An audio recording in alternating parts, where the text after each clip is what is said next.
اعوذ باللہ من الشیطان اللعین الرجیم بسم اللہ الرحمن الرحیم الحمد للہ وکفا وسلام علی عبادہ الذین اصطفیٰ اللہم صل علی محمد وعلی محمد۔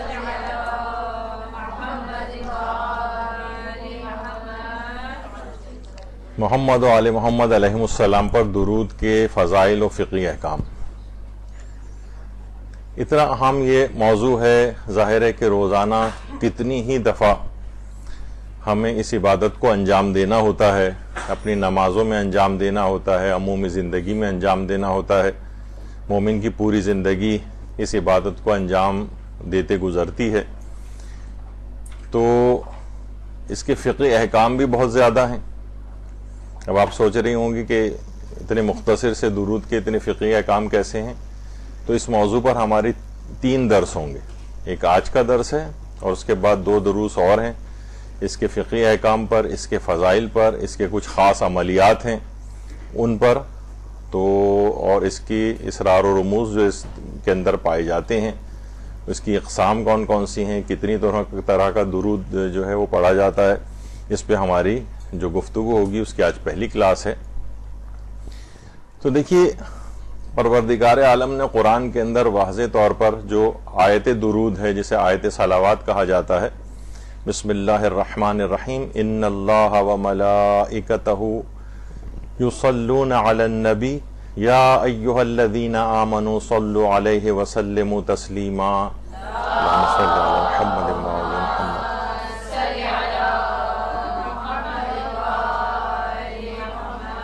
کہ بے شک اللہ اور اس کے ملائکہ نبی کے اوپر درود بھیجتے ہیں، اور اے صاحبان ایمان تم بھی ان کے اوپر درود بھیجو اور کثرت سے سلام بھیجو یا سر تسلیم کو خم کرو۔ اچھا، اب اس میں بھی سب سے پہلے تو ایک بات وہ عرض کر دی جائے کہ اکثر ذاکرین اپنے ذاکری کے نقطے میں ایک بات یہ کہتے ہیں کہ ایک ایسی عبادت ہے جو اللہ بھی کرتا ہے، تو یا اللہ کے اوپر بھی واجب ہے وہ عبادت، جبکہ ایسا نہیں ہے، اللہ کے اوپر کوئی بھی چیز واجب نہیں۔ بہت سی چیزیں واجب عقلی ضرور ہیں، یعنی مثلا وہ آپ کو سزا نہیں دے سکتا جب تک کہ اپنے احکامات نہ بتا دے، انبیاء کو نہ بھیجے، یا اللہ پر عقلاً واجب ہے، لیکن اللہ پہ کوئی شرعی کوئی چیز واجب نہیں ہوتی، تو وہ تقریری نقطے کے طور پر کہا جاتا ہے کہ ایک ایسی عبادت ہے جس میں اللہ بھی جو ہے وہ شریک ہے آپ کے، اور جو اللہ کے اوپر بھی واجب ہے، جبکہ ایسا نہیں۔ پھر اس کے اندر کیا ہے، یصلون، یعنی اس کو کہا جاتا ہے کہ یہ صیغہ جو ہے وہ مضارع کا ہے، جس کے اندر یعنی مضارع کا وہ صیغہ ہوتا ہے جس میں حال بھی شامل ہوتا ہے اور مستقبل بھی شامل ہوتا ہے، یعنی مستقل اللہ اور اس کے ملائکہ پیغمبر کے اوپر درود بھیجتے رہتے ہیں۔ تو یہ مسلسل یہ ایک ایسی اللہ کی طرف سے جو رحمت نازل ہو رہی ہے، مسلسل نازل ہو رہی ہے، اور یعنی اللہ کا اور ملائکہ کا یہ درود دائمی ہے، اس میں کوئی تعطل نہیں ہے، اس میں کوئی رکاوٹ نہیں ہے، کیونکہ مضارع کا صیغہ اس میں استعمال ہوا جو استمرار اور دوام پہ دلالت کرتا ہے، یعنی کنٹینیوس درود بھیج رہے ہیں۔ درود بھیجنے کے معنی ابھی آگے آئیں گے کہ اس کے معنی کیا ہیں۔ اور درود بھیجنا یہ پیروی ہے اللہ و ملائکہ، یعنی پیغمبر اکرم کے اوپر درود اور ان کی آل کے اوپر درود، یہ اللہ بھی مستقل بھیج رہا ہے، ملائکہ مستقل بھیج رہے ہیں۔ اب ہم جو یہ ان کی پیروی کر رہے ہیں، اب پروردگار عالم کی اور ملائکہ کی پیروی کر رہے ہیں، کیونکہ وہ یہ کام جو ہے وہ مستقل انجام دیتے ہیں۔ اچھا، اب یہ جو ہے کہ درود جو بھی پڑھنے والا ہے اس کے مطابق درود کے معنی، یعنی جسے کہا جاتا ہے کہ نسبتوں کے بدلنے سے معانی اور مفاہیم بدل جاتے ہیں۔ دیکھیے، جیسے میں ایک مثال دوں، جیسے ایک لفظ ہے متکبر، انسان کے لیے اگر استعمال ہوتا ہے تو یہ مغرور کے معنوں میں اور بری صفت ہے، لیکن آپ کو پتہ ہے کہ پروردگار عالم کا بھی ایک نام متکبر ہے۔ اب یہاں پر کیونکہ نسبت بدل گئی ہے، تو اللہ کی طرف نسبت ہونے کی وجہ سے اس کے معنی کیے جاتے ہیں صاحب عزت۔ متکبر کے معنی مغرور کے معنوں میں نہیں ہے جو کہ ایک بری صفت ہے، بلکہ اللہ کے لیے صاحب عزت ہے، اور وہی نام اگر بندے کے لیے استعمال ہو رہا ہے تو اس کے معنی بری صفت کے ہیں۔ جبکہ اللہ کے نزدیک صاحب عزت ہونے کے ہیں، تو نسبتوں کے بدلنے سے معنی اور مفہوم بدل جاتے ہیں۔ اب یہ جو ہے کہ اللہ ان کے اوپر درود بھیجتا ہے، اس کے معنی کیا ہے؟ اس کے معنی ہے کہ پروردگار عالم کی طرف سے ان پر مستقل رحمتیں نازل ہوتی ہیں، یعنی اللہ کے درود کے معنی ہے کہ ان کے اوپر رحمتوں کا نازل ہونا۔ اچھا، ملائکہ کے درود کے معنی کیا ہیں؟ ملائکہ ان کے لیے طلب رحمت کی دعا کرتے ہیں۔ ملائکہ کے درود کے معنی ہے طلب رحمت کی دعا، یعنی ملائکہ دعا کرتے ہیں پروردگار عالم سے کہ وہ محمد و آل محمد علیہ السلام پر اپنی رحمتیں نازل کریں۔ اللہم صلی علی محمد و آل محمد۔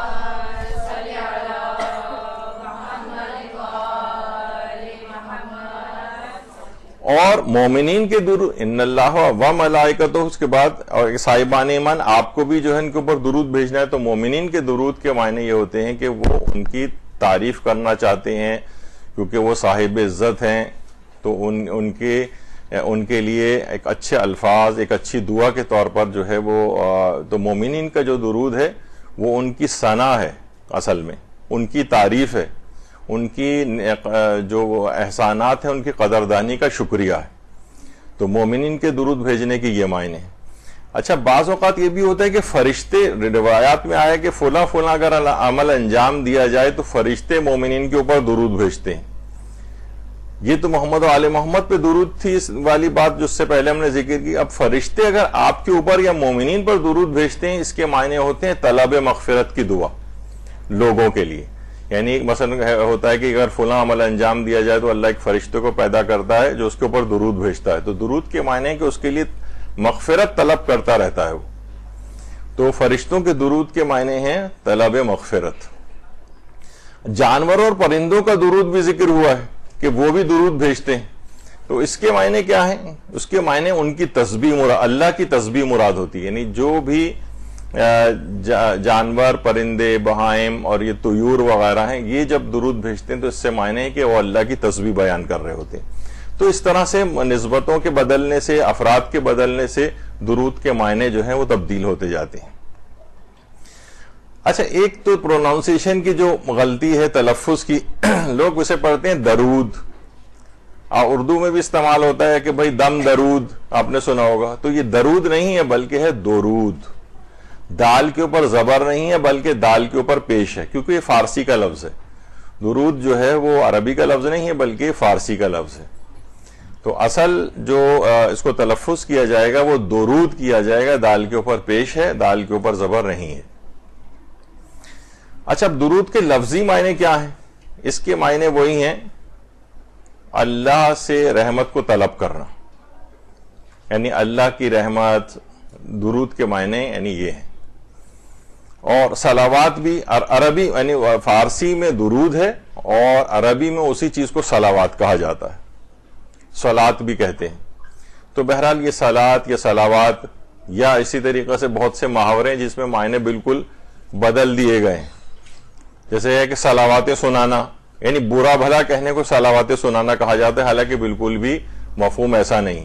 جیسے بہت سے سازش کے تحت غالباً شاید ایسا ہوگا، مثلا خلیفہ کا لفظ یعنی ابتدائی طور پر یعنی اللہ کا خلیفہ مثلا حضرت آدم کو، لیکن ہوتے ہوتے ہمارے بعض جگہوں کے کلچر میں نائی کو خلیفہ کہا جانے لگا۔ تو بہرحال ولایت، اب کوئی کتنا ہمارے ہاں ولایت جسے کہا جاتا ہے، ولایت جس طرح سے بھی لوگ اس کو پروناؤنس کرتے ہیں، تو جناب کتنا اس کا ویسے مفہوم ہے، لیکن کیا ہے کہ جناب کوئی انگلستان اگر جاتا تھا، انگلینڈ، تو اسے کہا جاتا تھا کہ ولایت گیا ہوا ہے۔ تو بعض اوقات مفاہیم اس طرح سے الفاظ کے زبانوں کے بدلنے سے یا زمانوں سے جو ہے تبدیل ہو جاتے ہیں۔ تو صلوات بھی وہی اللہ کی طرف سے رحمت کی جو دعا ہے اس کو صلوات کہا جاتا ہے، اور درود فارسی میں کہا جاتا ہے۔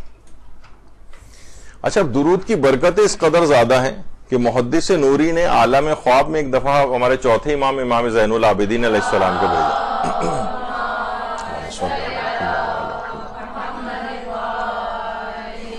اور ان سے شکوہ کیا کہ آخرت کے لیے تو میں نے کچھ جمع نہیں کیا، مجھے تو توبہ کی توفیق بھی حاصل نہیں ہو سکی، میں اعمال صالح بھی بجا نہ لا سکا۔ تو اس پر چوتھے امام نے ان سے فرمایا کہ تمہارے لیے جو ضروری ہے وہ یہ ہے کہ محمد و آل محمد پر زیادہ سے زیادہ درود بھیجا کرو، اور ہم اس بھیجے ہوئے درود کے عوض تمہاری طرف سے وہ اعمال قیامت تک بجا لائیں گے جن کی تمہیں توفیق حاصل نہیں ہوئی ہوگی. اللہم صلی علی محمد و علی محمد.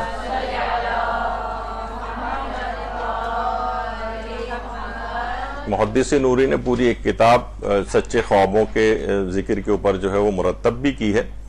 تو بہرحال اس میں انہوں نے خود ہی چوتھے امام سے منسوب جو ہے یہ خواب جو ہے دیکھا. آیت اللہ شیخ علی اکبر نہاوندی یہ بہت ہمارے ایک عظیم عالم گزرے ہیں, حدیث اور رجال کے ایک بہت بڑے ماہر سمجھے جاتے تھے. آیت اللہ شیخ علی اکبر نہاوندی مشہد میں ہوتے تھے اور تقریباً آج سے تقریباً 60 70 75 سال پہلے ان کا انتقال ہوا ہے. اور ان کی بہت مشہور کتاب العبقری الحسان کے نام سے یہ ہے. اچھا, بہت ہی کیونکہ عظمت والے بزرگ تھے یہ, تو جو مشہد میں جو مسجد گوہر شاد ہے یہاں پر یہ نماز جماعت بھی پڑھاتے تھے. اب میں ان کی جو بھی ذکر کروں گا ان کا جو واقعہ ہے, تو بہرحال یہ نماز جماعت وہاں پر پڑھاتے تھے. تو ایک دفعہ کرامتوں میں ان کی یہ چیز ملتی ہے کہ ایک دفعہ یہ نماز ظہرین پڑھا رہے تھے اور ابھی نماز ظہر پڑھائی تھی. تو نماز ظہر فوراً بعد ہی نماز عصر ہو جاتی ہے.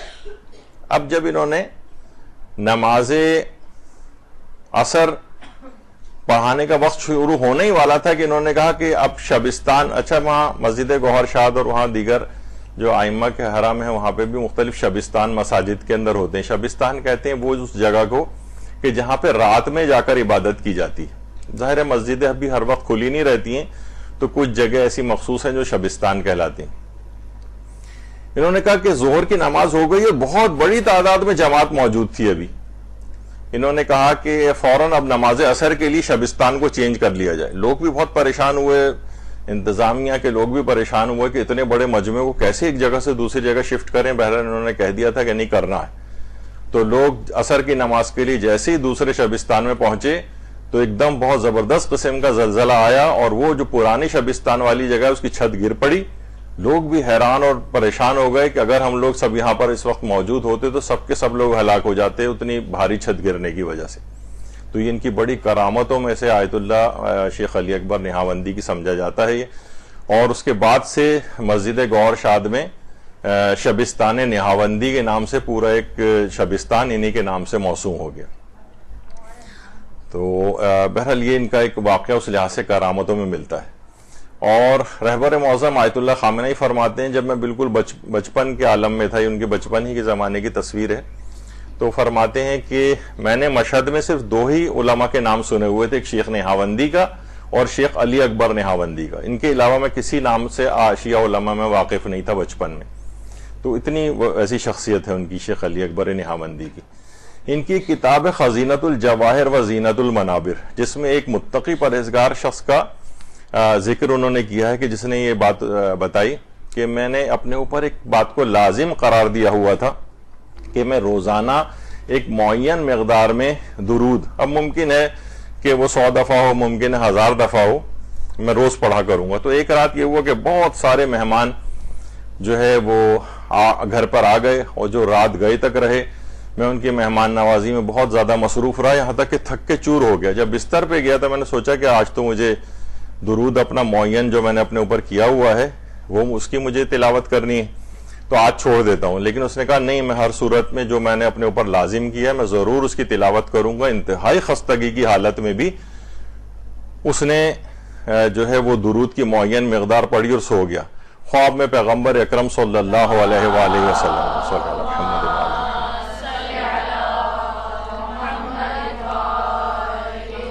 زیارت ہوئی جس میں پیغمبر اکرم فرما رہے تھے کہاں ہے وہ دہن جو مجھ پر ہمیشہ کثرت کے ساتھ درود پڑھتا ہے, اور میں اس کا بوسہ لینا چاہتا ہوں.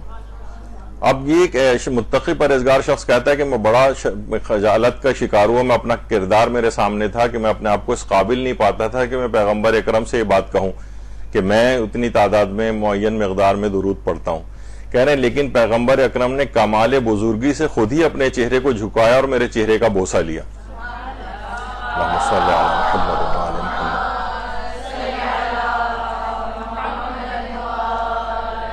کہہ رہے ہیں اسی وقت میری آنکھ کھل گئی، خوشی اور فرحت و انبساط کے ساتھ میرے قدم زمین پر نہیں ٹک رہے تھے، میں نے اپنے پورے گھر والوں کو اسی وقت جگا کر اٹھایا۔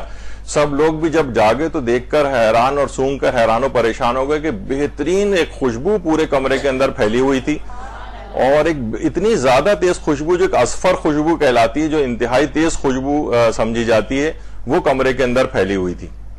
کہہ رہے ہیں اس بات کی اتنی شہرت ہوئی، اور کہہ رہے ہیں جو اس متقی پرہیزگار شخص کا کہنا ہے جسے شیخ علی اکبر نہاوندی نے اس کا پورا واقعہ نقل کیا ہے کہ 8 روز تک اس کمرے سے اور خود میرے اندر سے وہ خوشبو آتی رہی، اور دور دور سے لوگ اس خوشبو کو سونگھنے کے لیے آتے رہے۔ درود بھیجئے محمد علیہ۔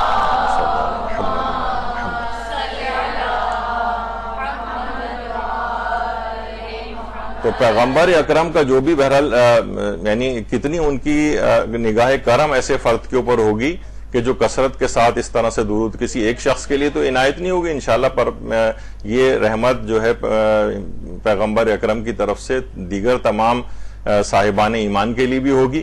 تو بہرحال یہ کہ بہت ہی ایک زبردست اور ایک انکریج کرنے والا کہ زیادہ سے زیادہ کثیر تعداد میں درود روزانہ کی ایک لازم مقدار کے اندر ضرور پڑھنا چاہیے۔ تو خزینۃ الجواہر فی زینت المنابر میں شیخ علی اکبر نہاوندی نے اس پورے واقعے کو نقل کیا ہے۔ اور پیغمبر اکرم صلی اللہ علیہ وآلہ وسلم فرماتے ہیں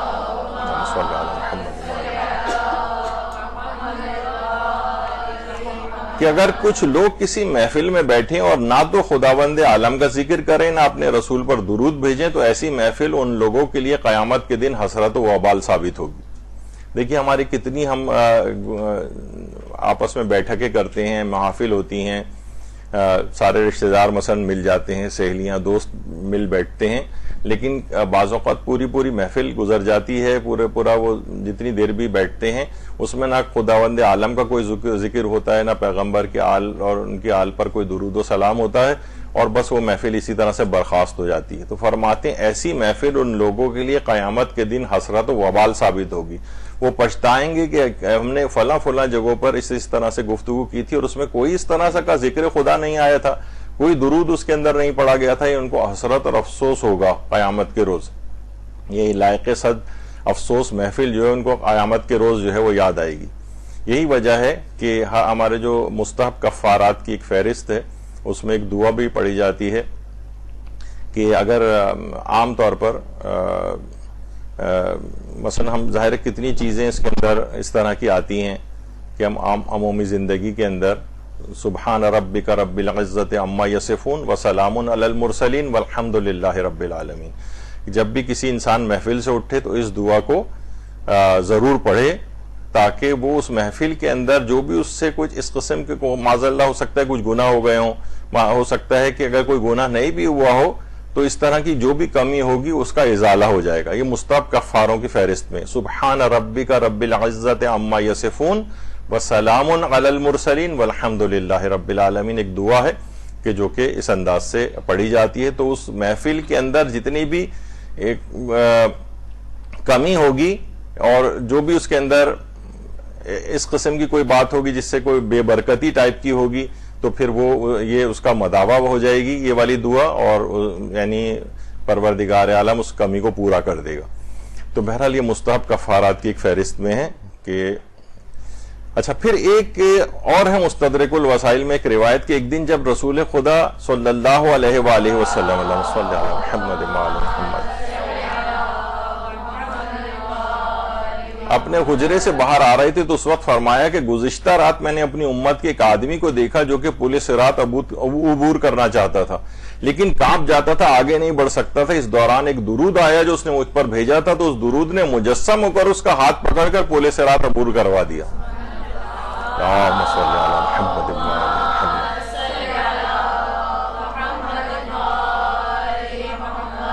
تو یہ قدم قدم پر یہ جو ہم درود پڑھتے ہیں انشاءاللہ یہ میدان قیامت میں خود اس دنیاوی زندگی میں بھی اور میدان قیامت میں بھی کس انداز سے سب کام آئیں گے یہ انسان انشاءاللہ وہاں مشاہدہ کرے گا اس کا۔ یعنی حتیٰ کہ دیکھیے پل صراط یعنی مجسم ہو کر آئے گا۔ تجسیم اعمال یا تجسم اعمال کا پورا ایک لیکچر موت کی جو سیریز یہاں پر ہوئی تھی تو اس کے اندر ہم نے بیان کیا تھا کہ اعمال کا مجسم ہونے سے کیا مراد ہے، اعمال کیسے مجسم ہوں گے، تو وہ مجسم ہو کر آئے گا اور پورے صراط کو عبور کروائے گا۔ اور ایک تفصیلی پیغمبر اکرم صلی اللہ علیہ وآلہ وسلم نے اللہم صلی علی محمد وآل محمد مستدرک الوسائل میں ایک تفصیلی روایت ہے کہ پیغمبر فرماتے ہیں جب میں معراج پہ گیا تو وہاں میں نے دیکھا ایک فرشتہ تھا جس کے 1000 ہاتھ تھے اور ہر ہاتھ کی 1000 انگلیاں تھیں جس میں وہ حساب کتاب کر رہا تھا۔ میں نے جبرائیل سے پوچھا یہ کون فرشتہ ہے، کس چیز کا حساب کر رہا ہے؟ جبریل نے کہا یہ وہ فرشتہ ہے جو بارش کے قطرے گرنے پر مامور ہے، آسمان سے گرنے والے قطروں کو گن رہا ہے۔ پیغمبر اکرم فرماتے ہیں کہ میں نے پوچھا کیا تم زمین کے خلق ہونے سے لے کر آج تک بارش کے ہر قطرے کا حساب تمہارے پاس ہے جو برستا ہے آسمان سے؟ فرشتے نے کہا اللہ کے رسول مجھے قسم ہے اس خدا کی جس نے آپ کو رسول مبعوث کیا، میں زمین پر گرنے والے تمام قطرات کی تعداد بتا سکتا ہوں، بلکہ وہ قطرات کہاں کہاں گریں گے بھی بتا سکتا ہوں۔ فرشتے نے کہا بارش کے وہ قطرات جو دریاؤں، شہروں، بنجر زمین اس طرح کے قبرستانوں میں گرتے ہیں میں ان کی تعداد بھی بتا سکتا ہوں۔ پیغمبر اکرم متعجب ہوئے اس قدر اس فرشتے کا حافظہ ہے۔ فرشتے نے کہا رسول اللہ اتنی قدرت اور دست و پا کے باوجود میں ایک ثواب کا کام حساب نہیں کر سکتا۔ جناب رسالت میں آپ نے پوچھا وہ کون سا کام ہے؟ فرشتے نے کہا جب آپ کی امت جمع ہوتی ہے اور آپ پر درود بھیجتی ہے اس وقت میں ثواب کو گن نہیں سکتا۔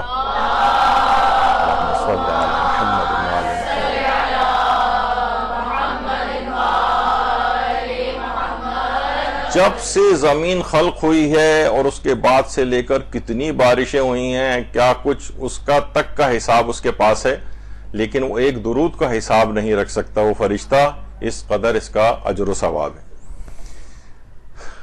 اور ایک اور روایت مجموع الزوائد جو کہ اگرچہ ہمارے اہل سنت کی کتاب، بہت سے شیعہ حضرات اس کو شیعہ کتاب سمجھتے ہیں لیکن یہ اہل سنت کی کتاب ہے، اس کے اندر بھی حضرت امام حسین علیہ السلام سے روایت ہے کہ پیغمبر اکرم نے ارشاد فرمایا اللہم صلی علی محمد وآل محمد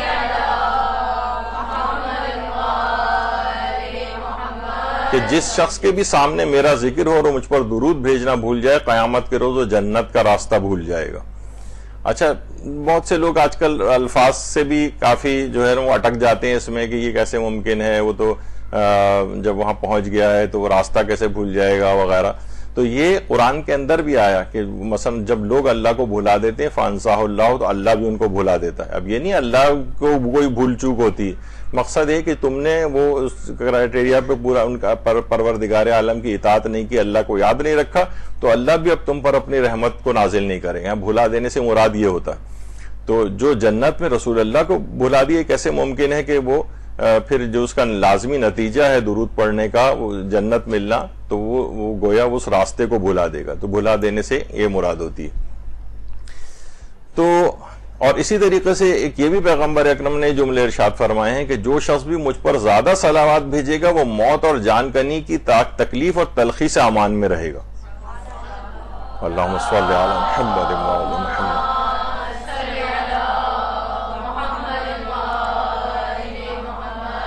یعنی جتنی کثرت سے صلوات ہوگی کہ عین موت کے وقت جب جان کنی کا اور سکرات کا کیفیت ہوگی جس کی تلخی اور کڑواہٹ کو بہت زیادہ بیان کیا گیا ہے اور اس سلسلے میں کافی روایات بھی آئی ہیں، اس موقع پر یہ درود کام آئے گا کہ ایک نیک شخص، روایات میں یہ ملتا ہے، خود امام شافعی نے اپنی کتاب الام میں اس کو ایک حکایت کو لکھا ہے کہ ایک نیک شخص بیمار کی عیادت کے لیے گیا جو اپنی زندگی کے آخری لمحات گزار رہا تھا، تو اس سے پوچھا کہ جان نکلنے کی سختی تمہیں کیسے محسوس ہو رہی ہے؟ تو مریض نے جواب دیا میں اپنے حلق میں مٹھاس محسوس کر رہا ہوں، کسی قسم کی کوئی تلخی محسوس نہیں ہو رہی۔ نیک آدمی کو تعجب ہوا، جانتا تھا جان دینے کی کیفیت سب کے لیے ناگوار ہوتی ہے۔ جب بیمار نے مرد صالح کو حیرت میں ڈوبا ہوا دیکھا تو کہا تعجب نہ کرو، میں نے سن رکھا تھا کہ رسول اللہ نے فرمایا جو مجھ پر زیادہ درود بھیجے گا وہ موت کی تلخی سے محفوظ رہے گا، لہٰذا ایک عرصے سے میں درود پڑھ رہا ہوں تو اب تم میری جان نکلتے وقت کی مٹھاس کا راز سمجھ گئے ہوں گے۔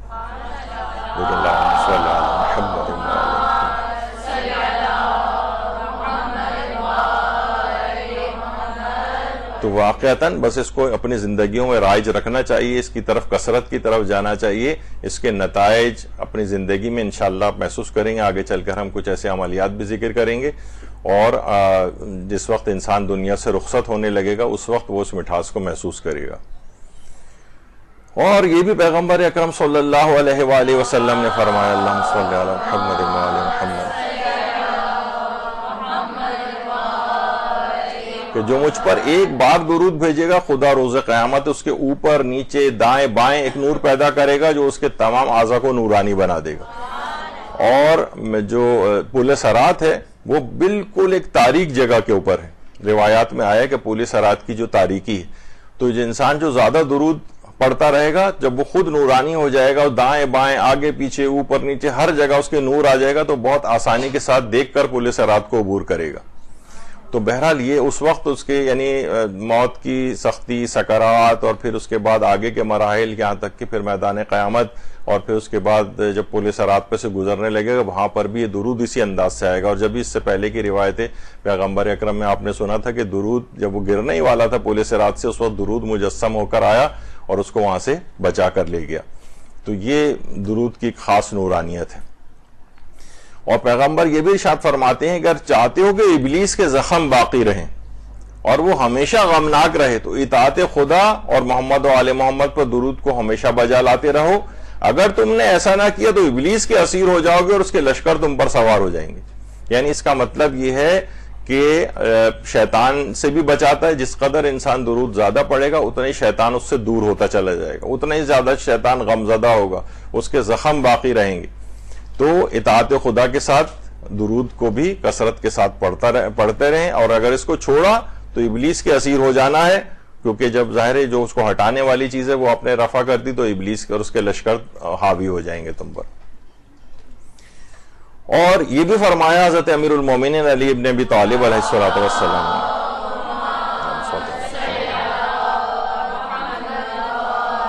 کہ گناہوں کو ختم کرنے کے لیے صلوات بھیجنا گویا پانی کے ذریعے آگ بجھانے سے زیادہ بہتر ہے. یعنی پورے گناہوں کو ختم کر کے رکھ دیتا ہے درود, اس کے اوپر اس کو نامہ اعمال سے صاف کر دیتا ہے. یعنی ایسی توفیقات پھر آپ کو ملتی ہیں, ایک تو پچھلے گناہ بھی معاف ہوتے ہیں اور ایسی توفیقات آپ کو ملتی ہیں کہ پھر آپ کو گناہ سے نفرت ہونے لگتی ہے, بیزاری ہونے لگتی ہے. اور ظاہر ہے کہ زبان کے اوپر جب کثرت کے ساتھ یہ والا ذکر رہے گا تو زبان ہی کے ذریعے زیادہ بڑے گناہ ہوتے ہیں, تو انسان ان گناہوں سے بھی اپنے آپ کو محفوظ رکھے گا. امیونٹی ایک ڈیولپ ہو جائے گی گناہوں کے خلاف. تو بہرحال یہ اس طرح سے درود و سلام بھیجنا, صلوات بھیجنا یہ گناہوں کو ختم کرنے کے لیے بہت معاون ہے. ایک زمانہ تھا جب ایران عراق جنگ چل رہی تھی اور یہاں تک کہ قم کے اوپر بھی صدام کے حکم سے بمباری کی گئی تھی. یہ قم کی تصویر ہے اس زمانے کی جب قم کے اوپر بمباری ہو رہی تھی اور کافی لوگ جو ہے سلسلے میں پریشان تھے. تو لوگ پریشان ہو کر آیت اللہ سید محمد رضا بہاؤالدینی کے پاس تشریف لائے. آیت اللہ سید محمد رضا بہاؤالدینی, ایک تو آغا بہاؤالدینی جو امام خمینی کے وکیل اور نمائندے تھے پاکستان میں, پھر رہبر معظم کے بھی رہے, پھر اب وہ واپس چلے گئے, وہ نہیں, یہ آیت اللہ سید رضا بہاؤالدینی. اور یہ بڑے عالم عارف شخصیت تھی, اب تو خیر انتقال ہو گیا ان کا, لیکن لوگ ان کے پاس آئے, پریشان ہوئے کہ ظاہر ہے کہ حضرت معصومہ کا روضہ بھی یہاں پر ہے, نقصان اس کو بھی پہنچنے کا ہے, پھر لوگوں کے اعتبار سے بھی پریشانی تھی کہ بمباری اگر قم پہ ہو رہی ہے تو زبردست قسم کی بمباری اس طرح سے وہاں پہ ہو رہی ہے. تو آیت اللہ رضا بہاؤالدینی نے کہا کہ شہر درود, اچھا ایک شہر ہے ایران کے اندر اس کا نام بھی درود ہے. تو کہنے لگے ایک دفعہ شہر درود کے کچھ لوگ اسی بات کے لیے میرے پاس آئے تھے اور وہاں پر بھی صدام کے حکم سے بمباری ہو رہی تھی, اور تو انہوں نے آ کے کہا کہ ہم اس کا کوئی حل بتائیں کہ بمباری کسی طریقے سے رک جائے. آج بھی آپ دیکھتی ہیں کہ بہرحال فلسطین میں جو مظلوموں کے اوپر وہاں اس طرح سے بمباری ہو رہی, کتنا لوگ آدمی پریشان ہوتے ہیں, نیچے تو دو مقابلہ بھی کر لیتے ہیں لیکن آسمان سے آگ برس رہی ہو. تو کہا کہ میرے پاس لوگ آئے تو پھر میں نے معصومین علیہم السلام سے توسل کیا اور حضرت زہرا سلام اللہ علیہ کی طرف سے اشارہ ملا, صلی اللہ علیہ محمد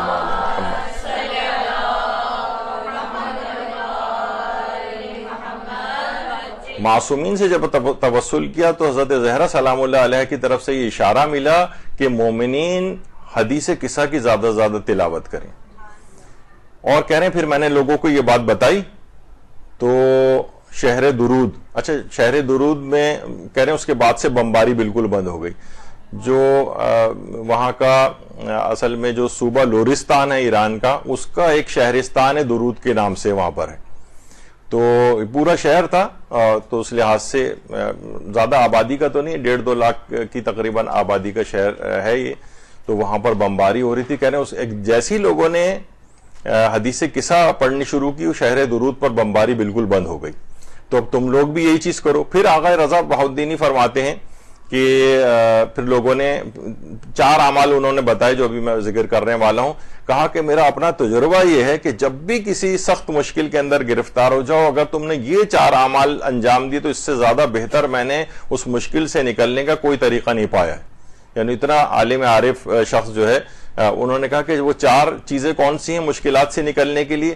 فرما رہے ہیں پہلی جو چیز یہ ہے کہ فقراء کے لیے قربانی کی منت ماننا، یعنی کہ میں ایک جانور ذبح کر کے اور فقراء کے اندر تقسیم کروں گا. آپ کو پتا ہے کہ ظاہر ہے غربت کتنا زیادہ ہے، لوگ مہینوں گوشت نہیں کھا پاتے ہیں اور کتنا مہنگائی ان چیزوں کی ہو گئی ہے.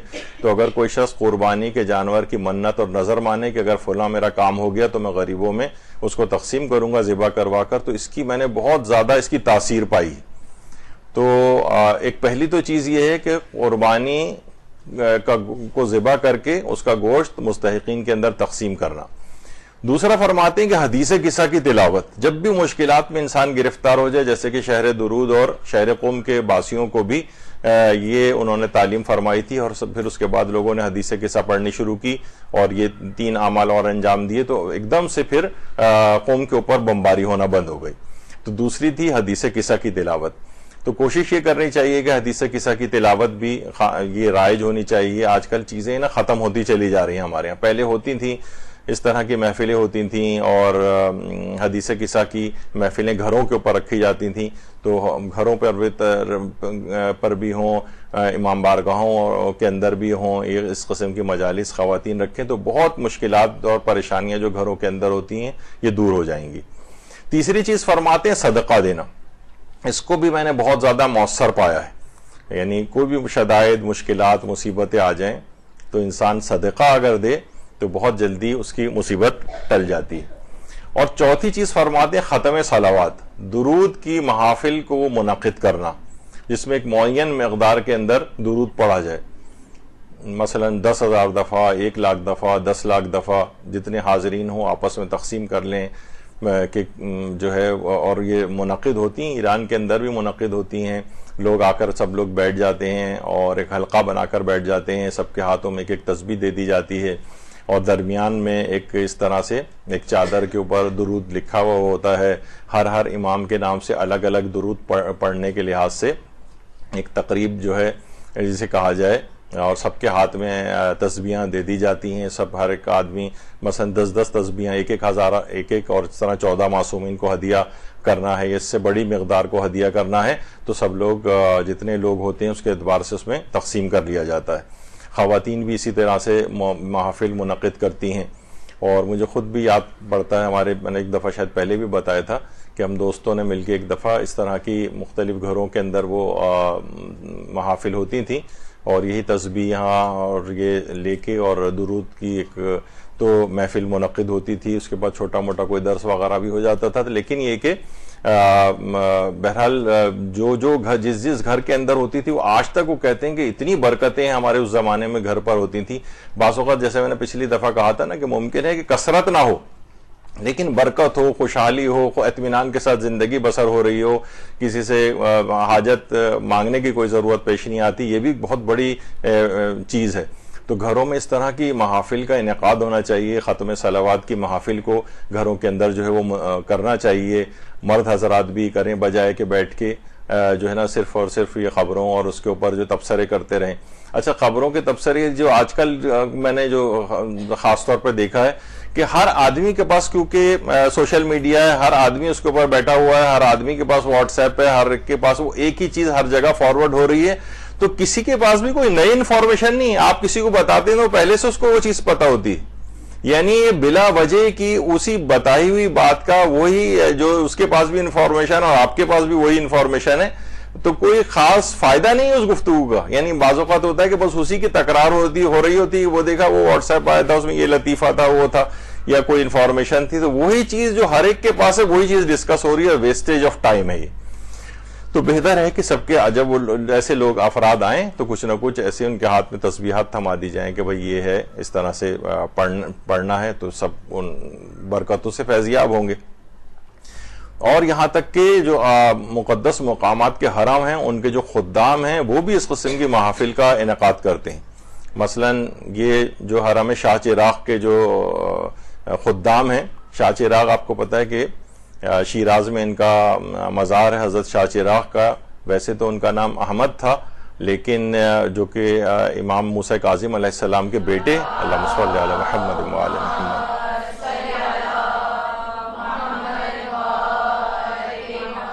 اور حضرت امام علی رضا علیہ السلام کے بھائی تھے، اللہم صلی علی محمد و آل محمد۔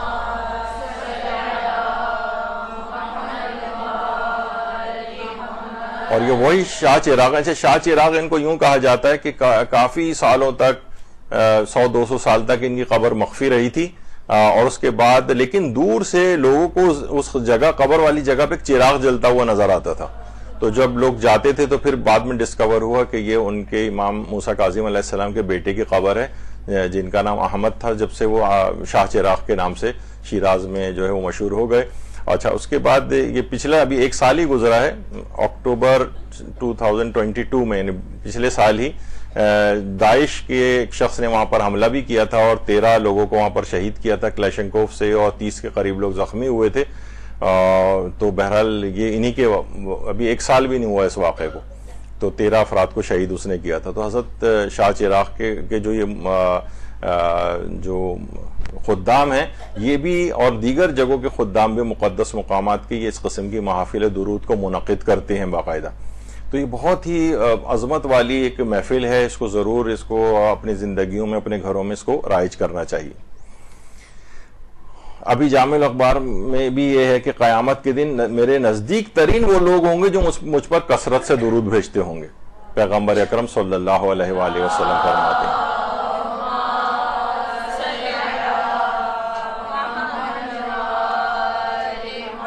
اب جب کوئی شخص قیامت میں پیغمبر اکرم کے انتہائی نزدیک اور قریب ترین ہوگا تو اس پر عذاب کہاں سے آئے گا؟ کوئی مشکل اور پریشانی اس کو نہیں ہوگی، وہ ان کے جوار میں موجود ہوگا۔ تو یہ بہت ہی بہترین ایک نسخہ ایک بتایا گیا، اور اتنا آسان ترین نسخہ ہے۔ اور یہ بھی پیغمبر اکرم نے فرمایا کہ اللہ نے کچھ فرشتے پیدا کیے ہیں جن کا کھانا پینا فقط محمد مصطفیٰ اور امیر المومنین علیہ السلام پر صلوات بھیجنا، ان کے دوستوں کے لیے طلب مغفرت کرنا۔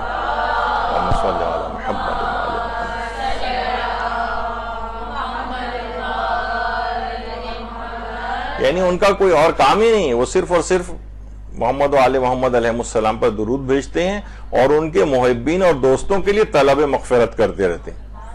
تو یہ فرشتوں کی یعنی درود کا جو ورد ہے یہ فرشتوں کی زندگی ہے، ان کی زندگی کا مقصد جو ہے پروردگار نے قرار دیا ہوا ہے۔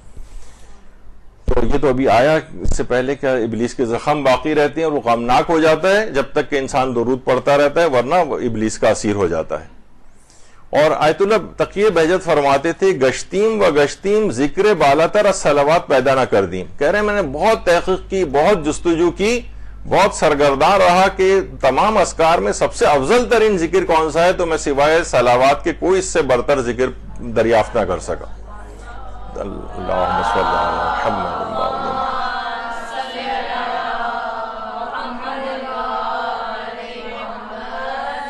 تو یہ ایک عجیب و غریب ذکر ہے جس کی ہمیں معرفت حاصل ہونی چاہیے۔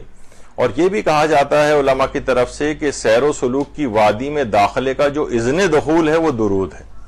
یعنی انسان روحانیت کے جب درجات کو یعنی اس پہ قدم رکھتا ہے اور وہ روحانیت کو حاصل کرنا چاہتا ہے، تو بالکل اولین جو ذکر ہے طالب علموں کے لیے بھی جو روحانیت کے مسافر بننا چاہتے ہیں، اپنی روحانیت کو قوی کرنا چاہتے ہیں، تو علماء ان کو یہ کہتے ہیں کہ نماز فجر سے پہلے وہ ایک مخصوص تعداد، مثلا ایک تسبیح جو ہے وہ درود کی پڑھنا شروع کریں۔ اگر کوشش کریں کہ یہ درود کی تسبیح فجر کے وقت سے پہلے ہو پڑھی جائے، اگر اس وقت نہ پڑھ سکیں تو فجر کی نماز کے بعد پڑھ لیں۔ اور یہ اتنا اہم ہے یہ کہ سیر و سلوک کہتے ہیں یعنی روحانیت، یعنی سلوک کہتے ہیں اللہ کی جانب درجات جو ہیں اوپر کی طرف انسان جو بلند کرتا ہے، اور اس دوران جن چیزوں کا مشاہدہ کرتا ہے اسے سیر کہا جاتا ہے۔ سلوک منازل کو طے کرنا ہے، اور اس منازل کو طے کرنے کے درمیان جو اسے مشاہدات ہوتے ہیں اس روحانی دنیا کے، اسے سیر کہا جاتا ہے۔ تو سیر و سلوک کی وادی میں جو داخلے کا اذن دخول ہے وہ درود ہے، اس سے ابتدا کی کرے وہ طالب علم۔ کہا جاتا ہے کہ اگر اس سے ابتدا اگر وہ کرے گا تو اس کو آئندہ زندگی میں سیر و سلوک کے جو مراحل ہیں بہت آسان ہو جائیں گے، اور اگر اس سے ابتدا نہیں کرے گا تو بہت مشکلات اور کٹھن لمحات سے وہ گزرے گا۔ تو آسانی سے گزارنے کے لیے اس کو بالکل یہ اذن دخول کہا جاتا ہے کہ بالکل یہ ابتدا کے اندر پڑھے تو بعد کے اس کے لیے مسائل بہت آسان ہوتے چلے جاتے ہیں۔ اچھا، جب ظاہر ہے درود انسان پڑھ رہا ہے تو ہم دیکھتے ہیں کہ اس کے تمام مکمل اثرات، فضائل بھی جو ہے وہ اس سے فیضیاب ہونا چاہیے، لیکن ہم دیکھتے ہیں کہیں کہیں ہمیں فضائل ہمیں اتنے حاصل نہیں ہو رہے ہوتے، اور جتنے فوائد ہمیں ملنے چاہیے وہ نہیں مل رہے ہوتے۔ تو اس کی ایک بڑی وجہ اس کی قرات کی غلطی بھی ہے۔ دیکھیے، سب سے پہلی بات تو یہ ہے کہ درود کو اردو میں نہیں عربی میں پڑھنا ہے۔ ہمارے ہاں کیا ہوتا ہے، اب میں اس کو جو درود ہے وہ اردو میں کیسے پڑھا جاتا ہے۔ مثلا عام طور پر ویسے تو ہے اللہم صلی علی محمد و آل محمد، اب اس کو اردو میں کیسے عام طور پر خواتین میں پڑھا جا رہا ہوتا ہے، اللہم صلی، اس طرح سے، جبکہ اللہم ہے، اللہم نہیں ہے۔ اب آپ نے دیکھا، آپ نے پورا اس کو اگر کوئی اس طرح سے پڑھے گا تو وہ درود کی پورے الفاظ ہی کو بدل رہا ہے، اس میں نئے نئے سے الفاظ کا اضافہ کر رہا ہے۔ تو اللہم، اچھا پھر صلی، تو پہلے تو یہ کہ صلی بھی صحیح ہے، یعنی اگر، لیکن صلی یعنی یہ زیادہ فصیح ہے کہ صلی پڑھا جائے اس کو، اگرچہ پوری یہ بھی نہ بنائی جائے، لیکن یہ کہ اس کے نیچے ایک زیر ہے، اور سین اور صاد کا خیال کیا جائے۔ صلی میں صاد ہے، اور صلی اللہ، جیسے ابھی میں نے کہا اللہم صلی، اب یہ کیا ہے، یہ صلی سین سے اگر اس کو پڑھیں گے تو اس کے معنی کاٹ دینے کے ہوتے ہیں بعض، یا دوسرے الفاظ میں گویا ان کے لیے ایک بددعا والے جو الفاظ ان کے لیے ہو جاتے ہیں اگر سین سے اس کو پڑھیں گے۔ تو اس کو صحیح طور پر پڑھنا چاہیے، صاد سے پڑھنا چاہیے، اور زیادہ فصیح ہے کہ صلی پڑھیں اس کو، یعنی زیر کی جو صحیح آواز ہے وہ اس میں نکالیں۔ صلی بھی پڑھ سکتے ہیں، لیکن یہ زیادہ فصیح اور بہتر یہ ہے کہ صحیح طرح سے پڑھا جائے۔ اچھا، پھر علی عین سے، صلی علی عین ہے اس کے اندر، لوگ اسے صلی علی الف سے اس کو پڑھ رہے ہیں، تو یہاں پہ بھی آپ نے عین نکال کے الف لگا دیا، تو اس وجہ سے بھی صحیح طور پر اس کے فوائد حاصل نہیں ہو رہے، کیونکہ ہر چیز کو صحیح طور پر پڑھنا ہے۔ اچھا، محمد میں تشدید بھی ہے، اور ہا کی آواز بھی صحیح طور پہ نکالنا ہوتی ہے۔ یہاں پہ محمد یوں پڑھا جاتا ہے، اب یہ ہے جو دو چشمی ہے نہیں ہے وہاں پر، بلکہ حلوے والی ہے اس جگہ پر، اور تشدید بھی ہے اس کے اوپر، محمد۔ تو اور جب کہ آپ نے محمد اس طرح سے پڑھا تو آپ نے الفاظ بھی بدل دیے، یعنی ایک لحاظ سے پیغمبر کے نام کو آپ نے بگاڑ کر پڑھا۔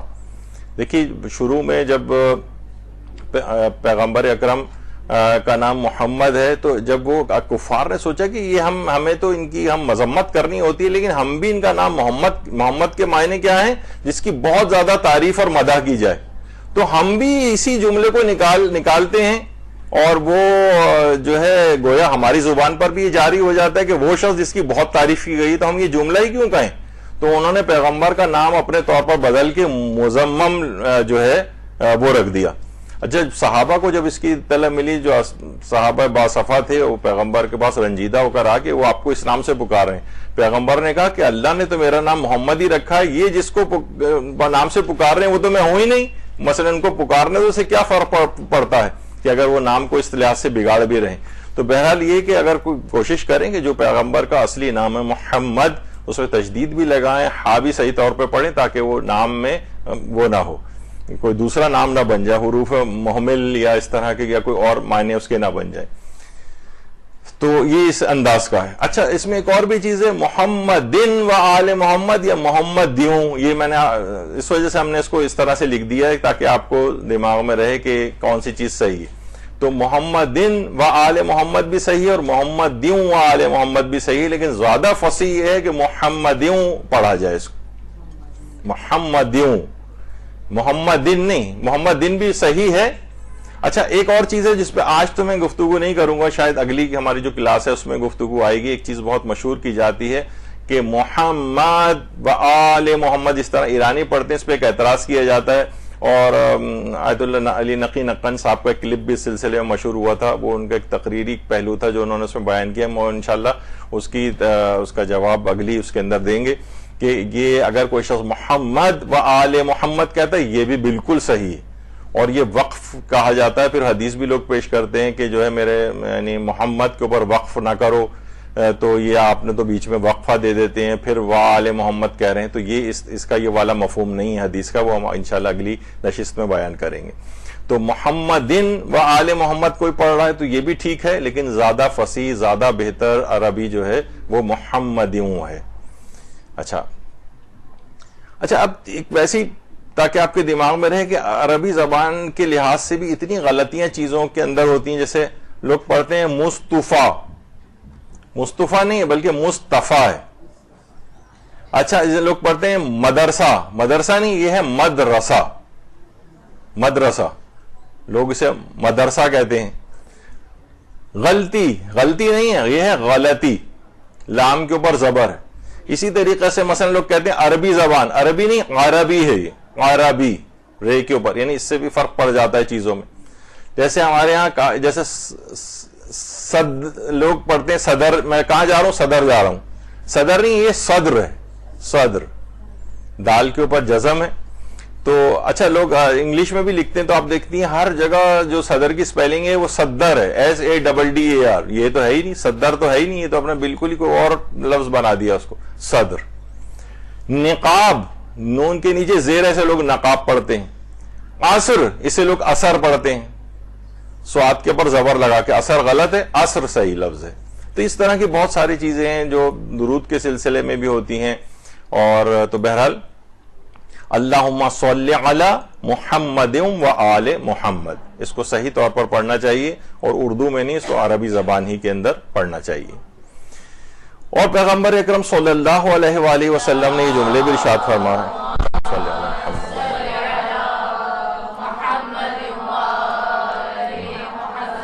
کہ جو شخص بھی مجھ پر صلوات بھیجتا ہے وہ جہنم میں ہرگز داخل نہیں ہو سکتا۔ یعنی ایسی توفیقات اس کو ملیں گی کہ وہ پھر یا تو توبہ کر کے مرے گا اور انشاءاللہ جو ہے وہ جنت کا حقدار ہوگا، جہنم میں وہ شخص پھر نہیں جا سکتا۔ جہنم سے آگ سے بچانے والا بہترین ایک نسخہ ہے۔ اور پیغمبر فرماتے ہیں کہ مجھے جبریل نے خبر دی کہ اللہ فرماتا ہے جو تم پر درود بھیجے گا میں بھی اس پر درود بھیجوں گا، جو تم پر سلام بھیجے گا میں بھی اس پر سلام بھیجوں گا۔ یہ سن کر میں نے سجدہ شکر ادا کیا، پیغمبر فرماتے ہیں درود بھیجے محمد۔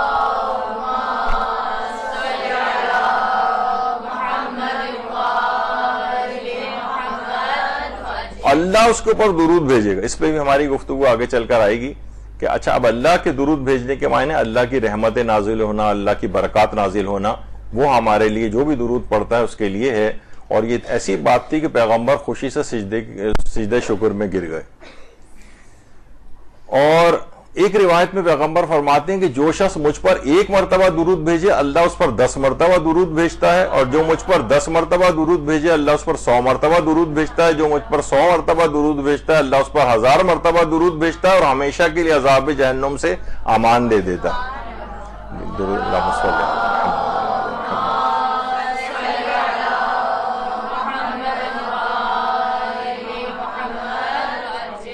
تو ایک دفعہ ہم نے صرف درود بھیجا، اللہ کی طرف سے 10 گنا رحمتیں، 10 دفعہ بھیجا 100 گنا رحمتیں، 100 دفعہ بھیجا 1000 گنا رحمتیں اس کی طرف سے اس انداز سے نازل ہوتی ہیں، اور عذاب جہنم سے بھی اس کو امان دے دی جاتی۔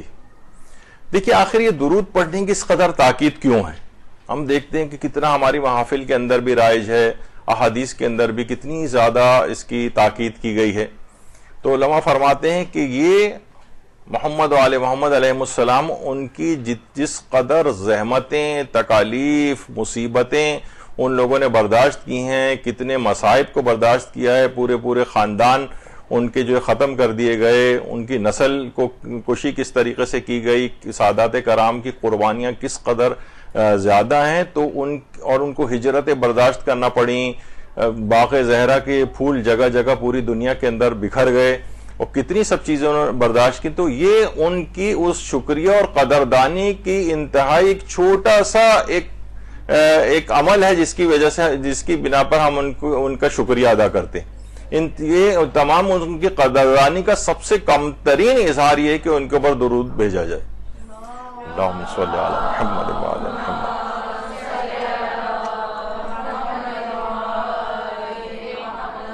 یعنی پیغمبر اور ان کی آل کی زحمتوں کی قدردانی، اس کا ایک سب سے کم ترین اظہار یہ ہے کہ ان پر درود و سلام بھیجتے رہے۔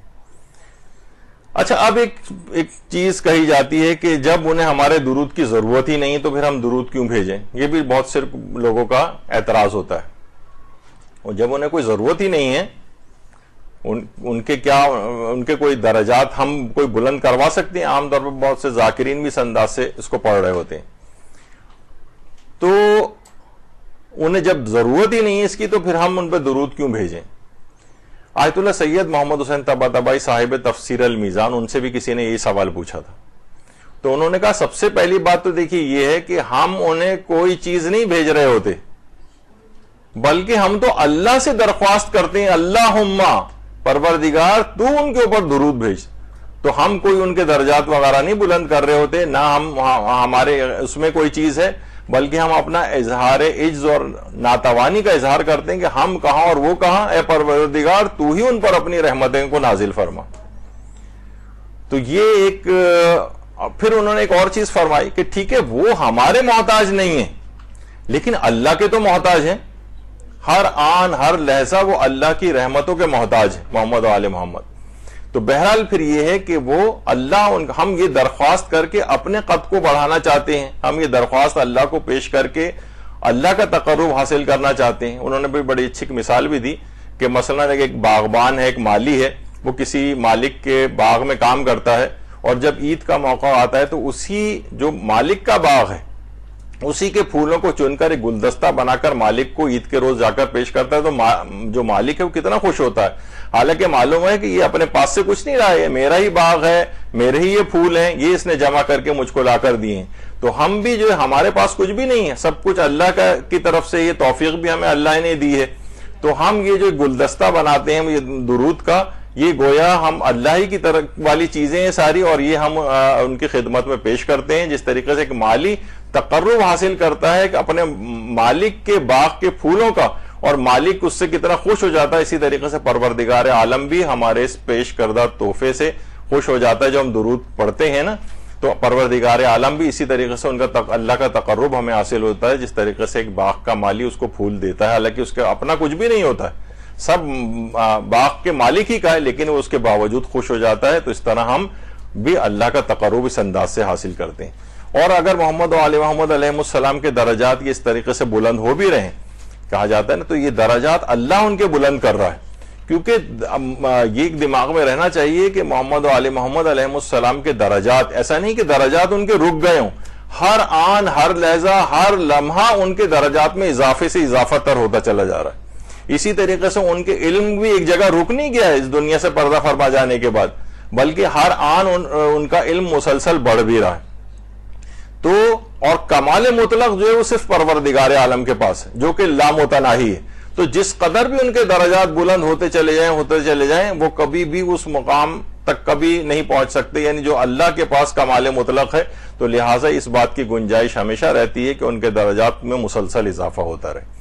تو بہرحال یہ آیت اللہ محمد حسین طباطبائی نے اس کا جواب دیا کہ ہم اپنے پاس سے کچھ بھی نہیں کر رہے ہوتے، ہم تو اللہ سے جو ہے خود ہی کہتے ہیں، درخواست بھیجتے ہیں کہ ہمارے ہاتھ میں تو کچھ بھی نہیں ہے، اے پروردگار تو ہی ان کے اوپر اپنی رحمتوں کو نازل فرما۔ یعنی یہ گیند ہم اللہ کے کورٹ میں ڈال دیتے ہیں، پھر وہ اپنے کرم اور اپنی شان کے مطابق ان کو عطا فرماتا ہے۔ تو یہ اس کے اندر ایک اہم بات ہے۔ اچھا، ایک چیز اور بھی ہے کہ یہ ہماری عمومی زندگیوں کے اندر بھی بہت اثر انداز ہے، لڑکے اور لڑکیوں کی شادیوں کے لیے اور ان کا بخت کھولنے کے لیے، یعنی اس میں ایران میں بھی اس کو بخت کہا جاتا ہے، بخت کھولنا یا ان کی شادیوں کا جو مسئلہ ہے، ظاہر ہے کہ بہت بڑا مسئلہ تو ہے، اور صرف یہی مسئلہ نہیں ہے، ہر جگہ تقریباً یہ والے مسائل جو ہیں وہ پائے جاتے ہیں۔ آیت اللہ ناصر مکارم شیرازی نے اس کا ایک عمل بتایا ہے، اور یہ عمل ان کے اپنی آفیشیل ویب سائٹ کے اوپر بھی ہے۔ ان سے یہی والا سوال پوچھا گیا کہ بخت کھولنے کے لیے، قسمت کو اپنے صحیح کرنے کے لیے اور لڑکے اور لڑکیوں کی شادی کی جو مشکلات ہیں اس کو دور کرنے کے لیے کوئی عمل بتائیے. تو آیت اللہ ناصر مکارم فرماتے ہیں کہ انہوں نے کہا کہ سب سے پہلے تو چیز یہ ہے کہ جس پہ عمل کرنا چاہیے ایسے افراد کو, وہ یہ ہے کہ ہر نماز کو اول اوقات میں ادا کریں, خصوصاً نماز فجر کو. کیونکہ ہم عام طور پہ یہ دیکھا جاتا ہے کہ لوگ جب دن نکل آتا ہے اس وقت تو نمازوں کو اول اوقات میں پڑھ لیتے ہیں, لیکن فجر کی نماز کو بالکل قضا ہونے سے چند منٹ پہلے کھڑے ہو کر پڑھا جاتا ہے. انہوں نے کہا ہے کہ ہر نماز کو اس کے اول اوقات میں ادا کرو, خاص طور پر نماز فجر کو بھی اول اوقات میں ادا کرو. پھر فرماتے ہیں کہ نماز فجر کو ادا کرنے کے بعد 70 مرتبہ اپنے دائیں ہاتھ کو اپنے سینے پر رکھ کر یا فتاحو کا ذکر کیا جائے. یا فتاحو, یا فتاحو کا ذکر بڑا, ویسے تو 70 دفعہ کا یہاں پر تذکرہ ہے, لیکن 135 دفعہ بھی بہت سی جگہوں کے اوپر لکھا ہوا ہے. خاص طور پر اگر انسان کو اپنی قسمتوں کے بند دروازوں کو کھولنا ہے تو اس ذکر پروردگار کے عالم یا فتاحو کو 135 دفعہ یا بہت سی جگہوں پہ 125 دفعہ پڑھنے کو کہا گیا ہے, تو یا کسی جگہ پہ 90 دفعہ بھی کہا گیا ہے. تو بہرحال جو آیت اللہ ناصر مکارم شیرازی نے جو لکھا ہے کہ نماز فجر کے بعد اپنے دائیں ہاتھ کو سینے پر رکھا جائے اور 70 دفعہ یا فتاحو پڑھا جائے, اس کے بعد 110 دفعہ درود پڑھا جائے, 110 دفعہ درود. اس کے بعد فرماتے ہیں کچھ مقدار حوقلہ کی پڑھی جائے, جس پر ہماری ایک نشست ہو چکی ہے, لا حول ولا قوت الا باللہ العلی العظیم. کچھ مقدار, یہ نہیں بتائی گی کتنی, لیکن 10 دفعہ پڑھ لیں, 20 دفعہ پڑھ لیں, جتنا بھی.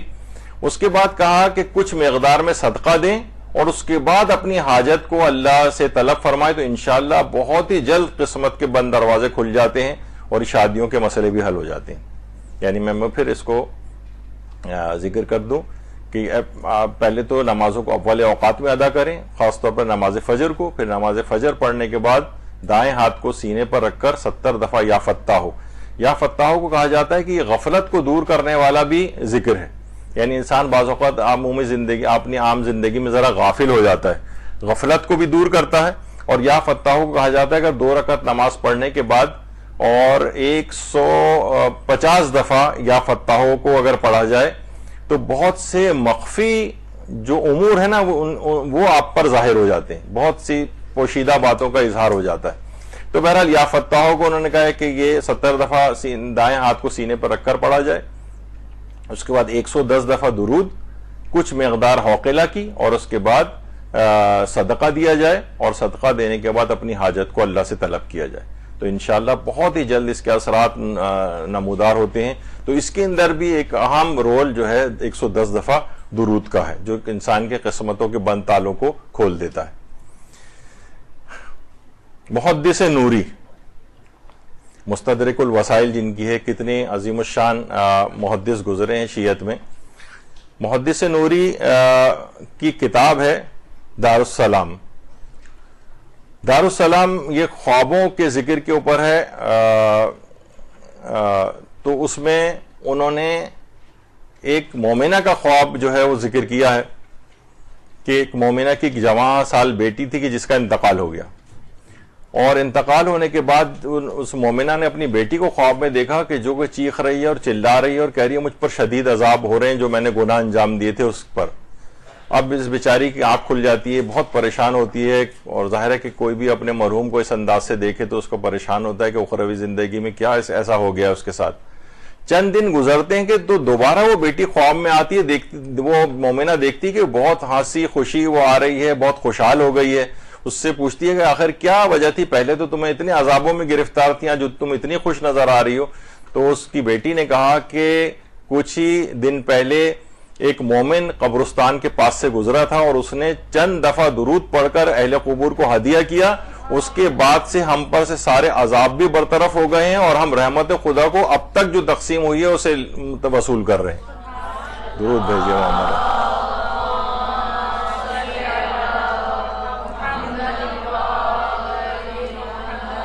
یہی وجہ ہے کہ خود ایران میں بھی مرحومین کے ایصال ثواب کے لیے یہ درود کے ختم کی محافل منعقد کی جاتی ہیں, اور بہت ساری اگر آپ ویسے فوٹوز بھی اگر اس کے اوپر گوگل کر کے دیکھیں تو اس میں جو ہے وہ اس مرحوم کی ایک تصویر جو ہے وہ لوگ دائرے میں بیٹھ جاتے ہیں, اس کی ایک تصویر بھی رکھ لیتے ہیں ذرا اس کا بھی ظاہر ہے کہ امپیکٹ ہوتا ہے کہ اس مرحوم کو ایصال ثواب پہنچانے کے لیے یہ 10,000 دفعہ درود، 1,000 دفعہ درود، 1,00,000 دفعہ درود یہ کر کے اس کے بعد ظاہر ہے کوئی جو بھی کھانا پینا یہ وہ سب مہمانوں کے لیے اگر کریں تو یہ بہرحال ایک بہت اچھا ہے کہ ہم سوچتے ہیں کہ شاید ہر دفعہ ایک بہت زیادہ مال خرچ کر کے اور زحمت و ورق کو اٹھا کر ایک مجلسی منعقد کی جائے، وہ ٹھیک ہے، وہ بھی اپنی جگہ پر ان سب کی اہمیت ہے، لیکن یہ زیادہ تعداد کے اندر بھی کیا جا سکتا۔ مجلسیں تو اتنی بار بار جلدی جلدی نہیں کی جا سکتی ہیں، اس کا انتظام کرنا بھی مشکل ہوتا ہے، لیکن کم سے کم مرحومین کے لیے اس انداز کا ایصال ثواب، چند افراد، چند رشتہ دار جمع ہو جائیں اور اس طرح سے درود پڑھ کر اس کو ہدیہ کریں، تو آپ نے دیکھا کہ صرف چند دفعہ درود پڑھ کر اس نے تمام اہل قبور کو ہدیہ کیا، اس مرد مومن نے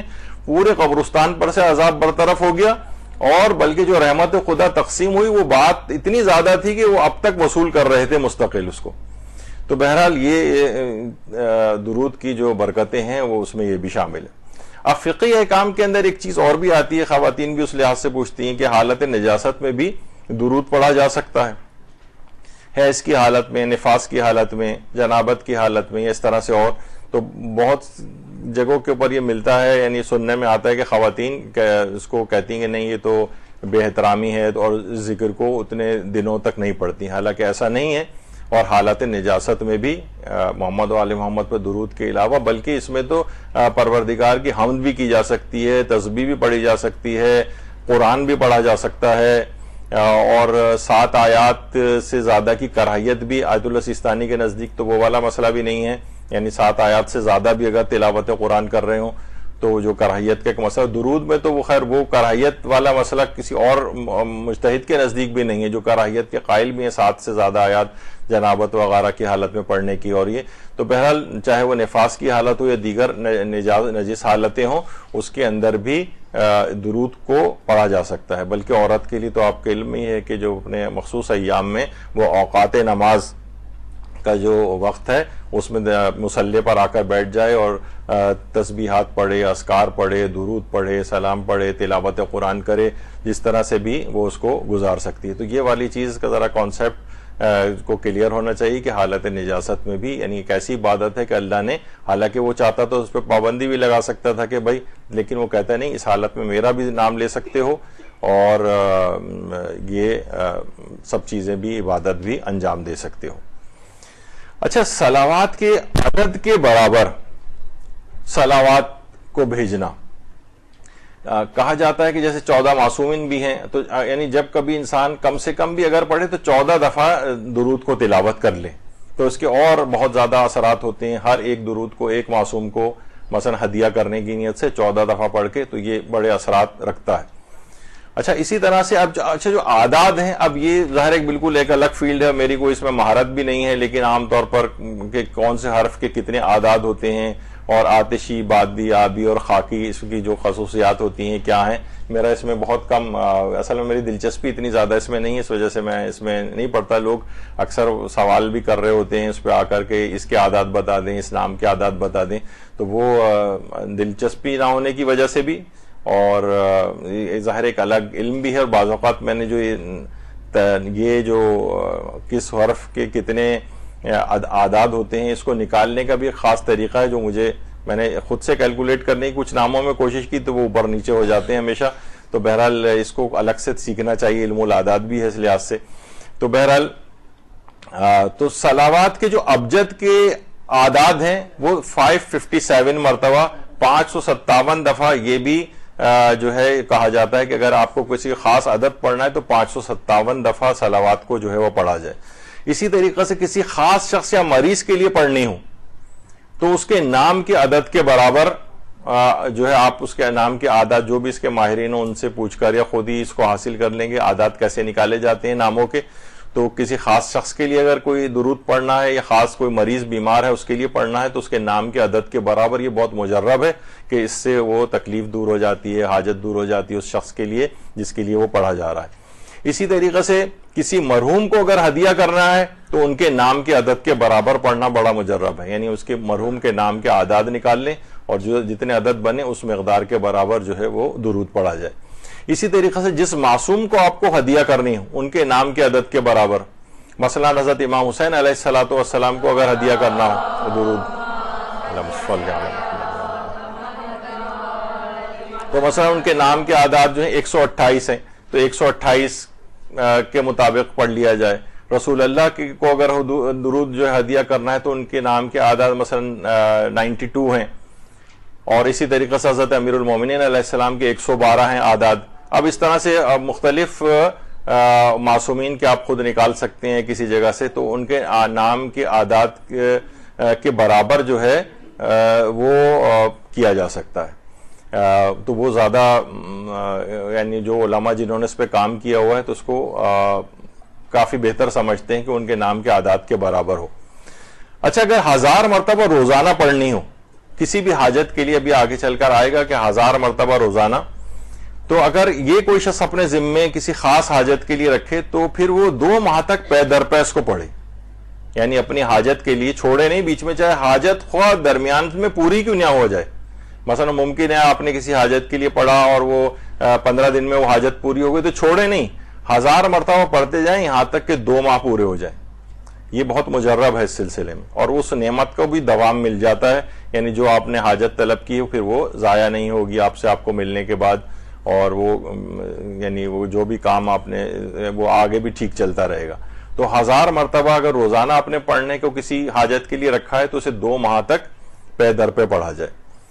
اور آیت اللہ شیخ تقی مصباح یزدی بھی فرماتے تھے کہ اپنی مشکلات کے حل کے لیے محافل درود کا انعقاد کرنا چاہیے. فرماتے تھے محافل درود کا انعقاد، جیسے کہ ہم نے اب اس سے پہلے ذکر کیا کہ لازمی ہونا چاہیے. گھروں میں جو افراد ہی کرنا شروع کریں گے واقعتاً وہ نوٹ کریں گے کتنی برکتیں اس گھر کے اوپر آتی ہیں. مشکلات نہیں ہوں گی، لڑائی جھگڑے نہیں ہوں گے، شیاطین وہاں سے جو ہے وہ اپنا سامان اٹھا کے چلے جائیں گے.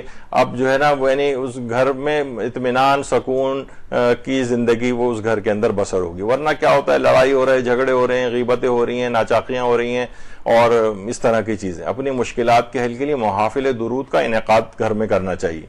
جیسے کہ میں نے اس سے پہلے کہا کہ خواتین جو ہے وہ کوشش کریں امام بارگاہوں میں بھی انعقاد کریں، گھروں میں بھی انعقاد کریں، اور جو محافل ہیں حتیٰ کہ چھوٹے بچوں کو بھی اس کے اندر لے کر آئیں. اور چھوٹے بچوں کو بھی ایسا نہیں کہ بس وہ آ رہے ہیں تو وہ بڑے تو بیٹھ کر تسبیح پڑھ رہے ہیں اور بچے جو ہیں وہ کھیلتے پھر رہے ہیں. کھیلیں بھی لیکن ان کو بھی بٹھا لیں کہ جو ہے وہ وہاں پر درود کی تسبیح پڑھیں، اور اس کے بعد پھر جو بھی کھیل کود کر رہا ہے وہ کریں. اچھا، ادائیگی قرض اور حاجات کے لیے خاص طور پر، ایک تو ادائیگی قرض اور حاجات کے لیے درود کا ایک خاص قسم کا ختم ہے، یعنی ایک جو پورا عمل جو اس کا بتایا گیا وہ بہت ہی مجرب ہے. اور اس میں جو سب سے شب جمعہ سے اس کو شروع کیا جاتا ہے، اور اس میں ہے کہ صرف فقط شب جمعہ غسل کر لیا جائے، بعد کی شبوں میں غسل کی ضرورت حاجت نہیں. اور پھر اس عمل کو 2 ہفتے تک جاری رکھا جائے. 2 ہفتے تک کیا ہے، مثلا شب جمعہ اول جو آئے گی اس میں 1000 مرتبہ اللہم صلی علی محمد و آل محمد پڑھنا ہے. پھر شب ہفتہ 1000 مرتبہ اللہم صلی علی امیر المومنین علیہ السلام. شب اتوار 1000 مرتبہ اللہم صلی علی فاطمہ الزہرا سلام اللہ علیہا. شب پیر 1000 مرتبہ اللہم صلی علی الحسن. شب منگل 1000 مرتبہ اللہم صلی علی الحسین. شب بدھ 1000 دفعہ اللہم صلی علی علی ابن الحسین. شب جمعرات 1000 مرتبہ اللہم صلی علی محمد ابن علی. اسی طریقے سے اب شب جمعہ دوم آ جائے گی. پہلے شب جمعہ سے آغاز ہوا اول، اب شب جمعہ دوم آ گئی. 1000 مرتبہ اللہم صلی علی جعفر ابن محمد. شب ہفتہ 1000 مرتبہ اللہم صلی علی موسیٰ ابن جعفر. شب اتوار 1000 مرتبہ اللہم صلی علی علی ابن موسیٰ. شب پیر 1000 مرتبہ اللہم صلی علی محمد ابن علی. شب منگل 1000 مرتبہ اللہم صلی علی علی ابن محمد. شب بدھ 1000 مرتبہ اللہم صلی علی حسن ابن علی. شب جمعرات 1000 مرتبہ اللہم صلی علی حجت ابن الحسن. اور شب جمعہ سوم جو آئے گی اس میں 1000 مرتبہ اللہم صلی علی العباس الشہید. عباس الشہید. درود بھیجیے محمد صلی اللہ علیہ وسلم.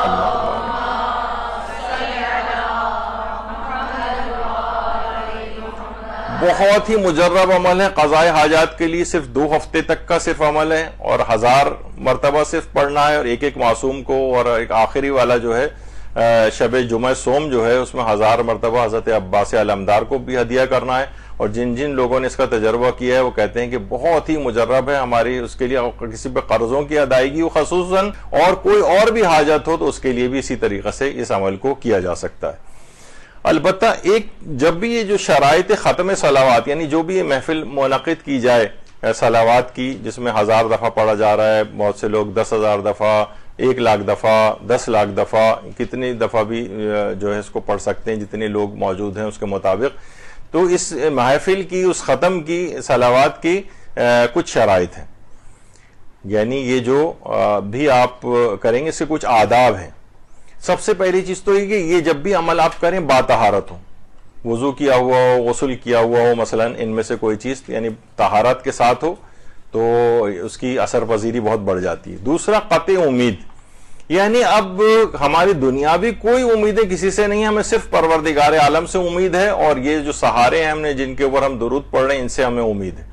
یعنی تمام امیدیں قطع کر کے ان سے اپنی لو کو لگایا جائے تو اس کی اثر پذیری اور بڑھتی ہے. تیسری چیز ہے یقین ہونا چاہیے، یعنی یہ نہیں کہ اب بھی شک کی حالت میں رہیں کہ پتہ نہیں ہماری دعا قبول ہوگی یا بھی نہیں ہوگی. نہیں، یہ نہیں، پورے یقین کے ساتھ جب ہم ان درود پڑھ رہے ہیں اور ان کے لیے احادیث موجود ہیں کہ جب بھی جو دعاؤں کی قبولیت کے لیے، ابھی اگلی نشست میں ہم پورا بتائیں گے کہ دعاؤں کی قبولیت کے لحاظ سے درود کی کیا اہمیت ہے، تو پورا یقین ہونا چاہیے. یہ جو شک و شبہات کے بادل ہیں ان کو ہٹا دیجیے کہ انشاءاللہ ضرور میری یہ دعا قبول ہوگی. کیوں قبول نہیں ہوگی؟ میں یہ محمد و آل محمد پہ اس انداز سے جو ہم درود بھیج رہے ہیں. تو تیسری چیز یقین ہونا چاہیے. چوتھا یہ کہ خدا کی حمد و ستائش سے اس کی ابتدا ہونی چاہیے. الحمدللہ رب العالمین کہتے ہیں، کوئی دعا پڑھتے ہیں اللہ کی حمد و ستائش پہ، پھر اس کے بعد درود کی محفل ہو. اعتراف گناہ ہونا چاہیے، یعنی اعتراف گناہ یعنی اپنے گناہوں کو انسان یاد کرے، کیونکہ بہت سارے دیکھیے گناہ ایسے بھی ہوتے ہیں نا کہ جو ہمیں ہمارے دعاؤں کی قبولیت میں رکاوٹ بنتے ہیں. تو اعتراف گناہ ہو اور حضور قلب کے ساتھ، یعنی ہم یہ درود پڑھیں، یعنی پوری کنسنٹریشن کے ساتھ ہو. یہ نہیں کہ مثلا بس ٹی وی بھی چل رہا ہے، ٹی وی بھی دیکھتے جا رہے ہیں اور تسبیح گھماتے جا رہے ہیں. یہ نہیں، حضور قلب ہونا چاہیے، پوری توجہ اپنے اس ذکر کے اوپر ہو.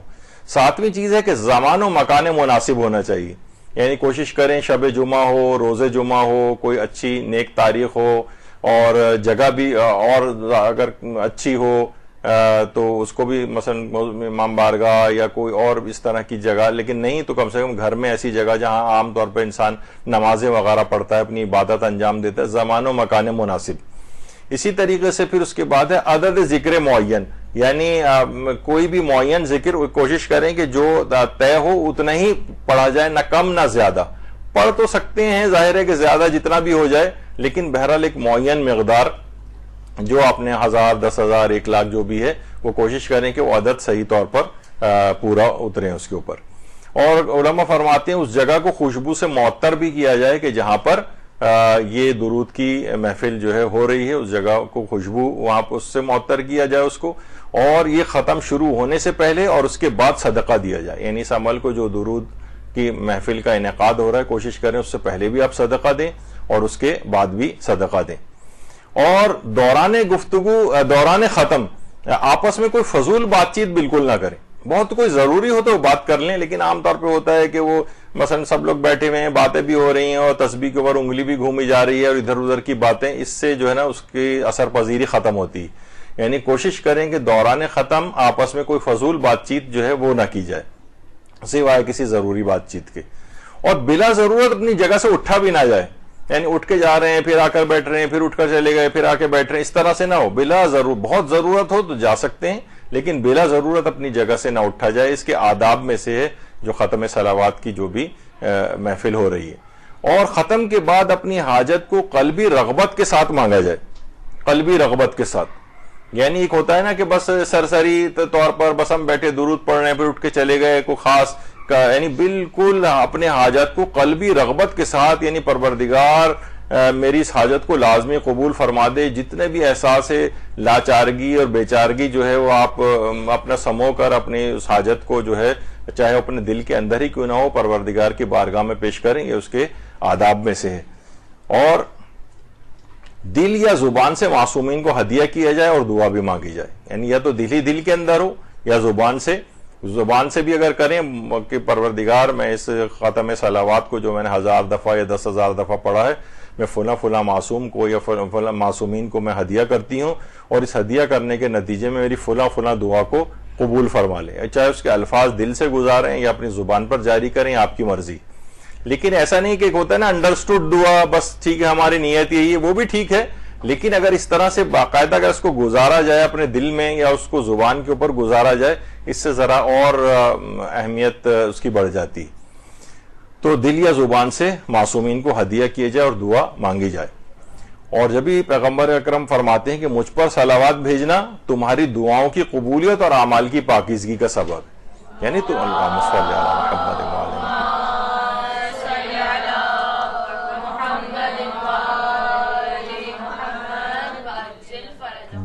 لازمی دعائیں قبول ہوتی ہیں. اور پیغمبر یہ بھی فرماتے ہیں کہ جو شخص مجھ پر 1000 دفعہ درود بھیجے گا اسے اس وقت تک موت ہی نہیں آئے گی جب تک جنت کی خوشخبری نہ مل جائے. تو ہم نے جب بھی 1000 دفعہ جو معصومین کو ہدیہ کرنے والا درود آپ نے دیکھا، اس میں بھی 1000 کا ہی عدد ہے، یعنی 1000 دفعہ درود بھیجنے پر یعنی موت کی جب تک جنت کی خوشخبری نہ مل جائے اسے موت بھی نہیں آئے گی. اور شہید ثانی نے جو کتاب لکھی رسالہ جمعہ میں، اس میں یہ جو نتیجہ ہے کہ یہ جمعے کے دن 1000 مرتبہ درود بھیجنے کے لیے انہوں نے نقل کیا ہے. خاص طور پر جمعے کے روز 1000 دفعہ درود اگر پڑھا جائے تو اس کو اس وقت تک موت نہیں آئے گی جب تک کہ جنت کی خوشخبری نہ مل جائے. اور امام محمد باقر علیہ الصلوۃ والسلام فرماتے ہیں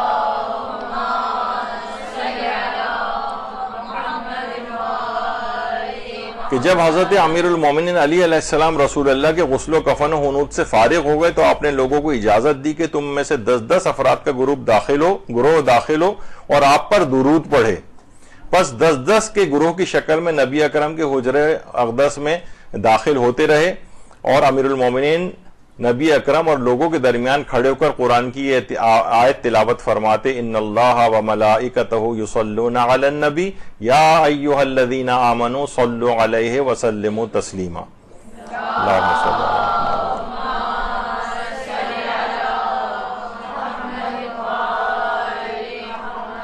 اور لوگ بھی امیر المومنین کے ساتھ اس آیت کی تلاوت فرماتے اور درود پڑھتے. تو بہرحال یہ امالی شیخ مفید کے اندر یہ والی روایت موجود ہے. تو یہ بھی پیغمبر اکرم نے جملے ارشاد فرمائے کہ جو شخص مجھ پر ہر روز صبح و شام 10 مرتبہ صلوات پڑھتا ہے تو میں اسے وہ چیز دے دیتا ہوں جس کی اسے ضرورت ہوتی. یعنی آپ کی تمام ضروریات پوری ہوتی رہیں گی، دنیا کی بھی اور آخرت کی بھی، اگر روزانہ صبح و شام کم سے کم 10 دفعہ درود کو اپنے اوپر لازم رکھا جائے. اب ایک چیز ہے جس کا اب وقت نہیں ہے، ویسے تو میرا ارادہ تھا کہ آج اس کو کروں. ایک چیز ہے، ایک سوال جو انشاءاللہ اگلی جو کلاس ہوگی اس میں ہم اس کو لے کر آئیں گے کہ صلوات زیادہ افضل ہے یا محمد آل محمد کے دشمنوں پر لعن زیادہ افضل ہے؟ یعنی ان پر ہم صلوات بھیجیں محمد آل محمد علیہ السلام پر، اس کی فضیلت زیادہ ہے یا لعن کی فضیلت زیادہ ہے؟ اس میں علماء کے کچھ اقوال ہیں اور کچھ روایات جو پیش کی جاتی ہیں، اس پہ ہم انشاءاللہ جو اگلی نشست ہوگی اس پہ گفتگو کریں گے. آج فقہی مسائل نسبتاً کم رہے، لیکن بہرحال کیونکہ پہلی نشست تھی تو فضائل درود کے اوپر کچھ گفتگو زیادہ رہی اور آپ نے دیکھا کتنے واقعات بھی ایسے آئے جس کے اندر بہت زیادہ درود کی فضیلت پتہ چل رہی ہے. انشاءاللہ اگلی جو 2 نشستیں ہوں گی اس میں مسائل فقہ درود بھی آتے رہیں گے اور جو اگلی نشستوں میں ذرا شاید مسائل اور زیادہ آئیں اور دیگر اور بہت سارے جو اس کے اسرار و رموز ہیں درود کے اور عملیات ہیں، انشاءاللہ اس پہ بھی ہماری گفتگو ہوگی. وصلی اللہ علی محمد وآلہ الطیبین الطاہرین.